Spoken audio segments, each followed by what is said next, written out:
Недворешна канцеларија за криминалистички работи Кочани поднесе кривична пријава против ЗМ,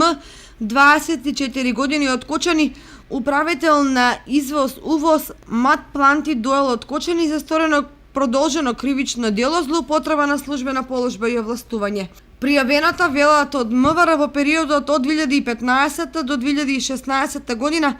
без да поседува лиценца за вршење јавен превоз во внатрешниот патен сообраќај, подпишала договори за превоз на огревно дрво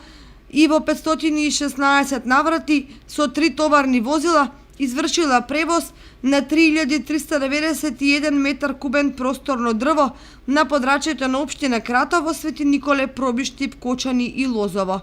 Со наведените действија пријавената овозможила правното лице да се стекне со противправна имотна корис во вкупен износ од 1.979.148 денари.